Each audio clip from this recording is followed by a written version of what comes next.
Stages of development. सो आज का हमारा पहला क्वेश्चन है, in context of stages of development what is the stage from 2 to 6 years old. यानी विकास के चरणों के संदर्भ में 2 से 6 वर्ष तक की अवस्था को क्या कहा जाता है। इसके ऑप्शंस है अर्ली चाइल्डहुड यानी प्रारंभिक बाल्यावस्था। Second option is middle childhood यानी मध्य बाल्यावस्था। तीसरा ऑप्शन है इन्फेंसी यानी शैशवावस्था। एंड चौथा है एडोलसेंस यानी किशोरावस्था। इसका राइट आंसर होगा option number A, early childhood. Next question is, make a believe play blooms and supports all aspects of cognitive development in।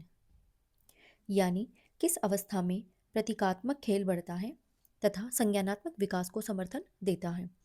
इसके ऑप्शंस है, ऑप्शन ए इन्फेंसी यानी शैशवावस्था, ऑप्शन बी अर्ली चाइल्डहुड यानी प्रारंभिक बाल्यावस्था, option C is middle childhood यानी मध्य बाल्यावस्था, and option D is adolescence यानी किशोरावस्था। इसका राइट आंसर होगा ऑप्शन बी यानी early childhood. Next question is question number third, which of the following is a sensitive period for acquiring knowledge. यानी भाषा अर्जन के संदर्भ में निम्नलिखित में से कौन सा चरण संवेदनशील है। इसके ऑप्शंस है, ऑप्शन ए प्रीनेटल यानी जन्म पूर्व अवस्था, option B is early childhood यानी प्रारंभिक बाल्यावस्था, ऑप्शन सी इज एडोलसेंस यानी किशोरावस्था, and option D is adulthood यानी वयस्क अवस्था। इसका राइट आंसर होगा early childhood. Next question is question number fourth, a 5 year old child can. यानी 5 साल की बच्ची क्या कर सकती है। इसके ऑप्शंस है, option A hypothesis possible causes and their effects यानी संभावित कारणों और उनके प्रभावों की परिकल्पना, option B is design complex experiments to scientifically investigate phenomenon यानी घटनाओं की वैज्ञानिक रूप से जांच करने के लिए जटिल प्रयोगों की परियोजना बनाना, ऑप्शन सी है do symbolic and abstract reasoning यानी प्रतीकात्मक और अमूर्त तर्कीकरण, और ऑप्शन डी है initiate goal directed behaviour and engage in symbolic play यानी लक्ष्य निर्धारित व्यवहार व प्रतीकात्मक खेल की शुरुआत। इसका राइट आंसर होगा option D, initiate goal directed behaviour and engage in symbolic play. Next question is question number fifth, which period of development comprises each of the following characteristics: establishment of independence, development of identity, and abstract thinking। यानी विकास की कौन सी अवस्था में निम्न लक्षण समाहित हैं: स्वतंत्रता की स्थापना, अस्मिता का विकास और अमूर्त चिंतन। अब इसके ऑप्शंस देखते हैं, ऑप्शन ए मिडिल चाइल्डहुड यानी मध्य बाल्यावस्था, बी लेट चाइल्डहुड यानी उत्तर बाल्यावस्था, सी एडोलसेंस यानी किशोरावस्था, एंड डी अर्ली अडल्टहुड यानी पूर्व वयस्क अवस्था। इसका राइट आंसर होगा ऑप्शन सी एडोलसेंस यानी किशोरावस्था। Next question is question number six, what is meant by sensitive period in child development. यानी बाल विकास में संवेदनशील अवधि का क्या अर्थ है।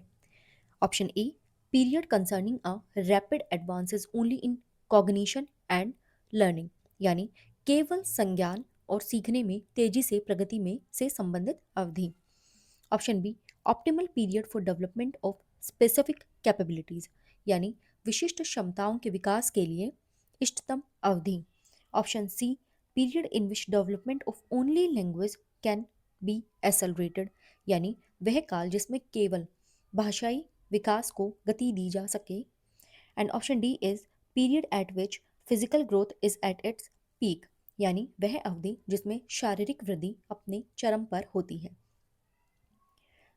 इसका राइट आंसर होगा option B, optimal period for development of specific capabilities. Next question is question number seventh, thought becomes abstract and idealistic during the period of. यानी किस अवधि के दौरान विचार अमूर्त और आदर्शवादी हो जाते हैं? ऑप्शन ए इन्फेंसी यानी शैशवावस्था, ऑप्शन बी अर्ली चाइल्डहुड यानी प्रारंभिक बचपन, ऑप्शन सी मिडिल चाइल्डहुड यानी मध्य बचपन and option D is adolescence यानी किशोरावस्था। सो इसका राइट आंसर होगा option D adolescence. Next question is question number 8। Toy age refers to यानी खिलौनों की आयु कहा जाता है? ऑप्शन ए अर्ली चाइल्डहुड यानी पूर्व बाल्यावस्था, ऑप्शन बी लेट चाइल्डहुड यानी उत्तर बाल्यावस्था, ऑप्शन सी बेबीहुड यानी शैशवावस्था एंड ऑप्शन डी में है ऑल ऑफ दीज। सो इसका राइट आंसर होगा option C babyhood. Next question is question number 9। Which of the following is not a characteristic of early childhood यानी निम्न में से कौन सी पूर्व बाल्या अवस्था की विशेषता नहीं है? ऑप्शन ए प्री गैंग एज यानी समूह में रहने की अवस्था, ऑप्शन बी इमिटेटिव एज यानी अनुकरण करने की अवस्था, ऑप्शन सी क्वेश्चनिंग एज यानी प्रश्न करने की अवस्था and option D is play age खेलने की अवस्था। सो इसका राइट आंसर है इमिटेटिव एज अनुकरण करने की अवस्था। Next question is question number 10। Reasoning, curiosity and observation are developed at the age of यानी तर्क, जिज्ञासा तथा निरीक्षण शक्ति का विकास होता है कौन सी आयु पर? So number first is 7 years, option B 11 years, option C 9 years and option D 6 years. So its right answer is option B 11 years.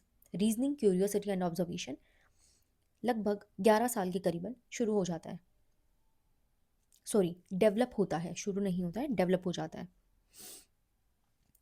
Next question is question number 11th।